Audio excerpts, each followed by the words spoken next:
So Rohan ಚಂದ್ರ ಅವ್ರಿಗೆ ಈ ಪ್ರಶ್ನೆ, ಈಗ ನಾನು ಲಾಂಗ್ ಟರ್ಮ್ ಇನ್ವೆಸ್ಟ್ ಮಾಡಬೇಕಂತಲೇ ಅಂದ್ಕೊಂಡಿದ್ದೀನಿ, ಬಟ್ ಯಾವಾಗ ಶುರು ಮಾಡಲಿ ನಾನು?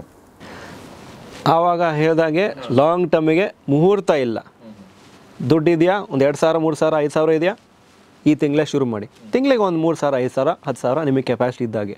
ಹಾಗೂ ಯಾವಾಗ ನಮ್ಮ ಲೈಫಲ್ಲಿ ಶುರು ಮಾಡಬೇಕು ಅಂತ ನೀವು ಇನ್ನೂ ಬ್ರಾಡಾಗಿ ಕೇಳಿದರೆ ನಾನು ಏನು ಹೇಳ್ತೀನಿ, ನಿಮ್ಮ ಇನ್ಕಮ್ ಯಾವಾಗ ನೀವು ಸ್ಟಾರ್ಟ್ ಮಾಡ್ತೀರಿ, ಫಸ್ಟ್ ಸ್ಯಾಲ್ರಿ ಬರುತ್ತಲ್ವ 23-22 ವರ್ಷಕ್ಕೆ, ಆವಾಗಲಿಂದ ಶುರು ಮಾಡಿ. ನಿಮ್ಮ ಕೆಪಾಸಿಟಿ ಎಷ್ಟೇ ಇರ್ಬೋದು ಆವಾಗಿಂದ ಶುರು ಮಾಡಿ.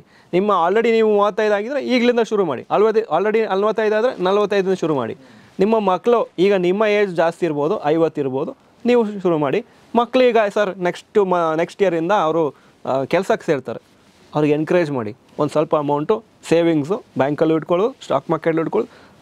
ಸೇವಿಂಗ್ಸ್ ಅಂತ ಕಾನ್ಸೆಪ್ಟನ್ನ ಸ್ಟಾರ್ಟ್ ಮಾಡಿ. ಬೇಗ ಸ್ಟಾರ್ಟ್ ಮಾಡಿದರೆ ಅವರು ಬೇಗ ಒಂದು ದೊಡ್ಡ ಅಮೌಂಟು ಸ್ಟಾಕ್ ಮಾರ್ಕೆಟಲ್ಲಿ ಜಮಾ ಮಾಡ್ಬೋದು. ಲೇಟಾಗಿ ಸ್ಟಾರ್ಟ್ ಮಾಡಿದರೆ ಲೇಟಾಗಿ ಆ ದುಡ್ಡು ಗ್ರೋ ಆಗುತ್ತೆ.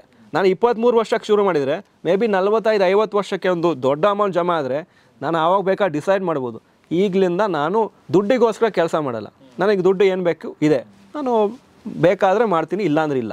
ಸುಮಾರು ಜನಕ್ಕೆ ಏನಾಗುತ್ತೆ, ಈ ಡಿಸಿಷನ್ನು 60 ವರ್ಷಕ್ಕೂ ತೊಗೊಳಕ್ಕಾಗ್ತಾಯಿಲ್ಲ. ಯಾಕಂದರೆ ದುಡ್ಡು ಬೇಕೇ ಬೇಕು, ಅಷ್ಟು ದುಡ್ಡು ಜಮಾ ಆಗಿಲ್ಲ, ಟೆನ್ಷನ್ನು, ಇಷ್ಟು ವರ್ಷ ನಾನು ಬದುಕಿರ್ತೀನಿ, ನನಗೆ ಸಾಕಾಗತ್ತಾ ಈ ದುಡ್ಡು ಅಂತ ಕನ್ಫ್ಯೂಷನ್. ರಿಟೈರ್ಮೆಂಟ್ ಅವ್ರಿಗೆ ಯಾವಾಗಲೂ ಕನ್ಫ್ಯೂಷನ್ ಇರ್ತದೆ. ಸೊ ಬೇಗ ಶುರು ಮಾಡಿದರೆ ಬೇಗನೆ ನೀವು ದುಡ್ಡು ತೊಗೋಬೋದು. ನೀವು ರಿಟೈರ್ಮೆಂಟ್ವರೆಗೆ 60 ವರ್ಷಕ್ಕೆ ಆ ದುಡ್ಡನ್ನು ಅಲ್ಲೇ ಇಟ್ಕೋಬೇಕಂತೇನಿಲ್ಲ, ಯಾವಾಗ ಬೇಕಾದ್ರೆ ತೆಗೀರಿ. ದೊಡ್ಡ ಅಮೌಂಟ್ ಆಗಿರ್ತದೆ ನಿಮಗೆ, 50 ವರ್ಷಕ್ಕೆ ತೆಗೀರಿ ನೀವು. Yes, so any time is good time to start investing ಅಂತ ರೋಹನ್ ಅವರು ಹೇಳಿದರು. ಈಗ ನಾನು ಭರತ್ ಚಂದ್ರ ಅವ್ರಿಗೆ ಈ ಪ್ರಶ್ನೆ ಕೇಳಬೇಕು.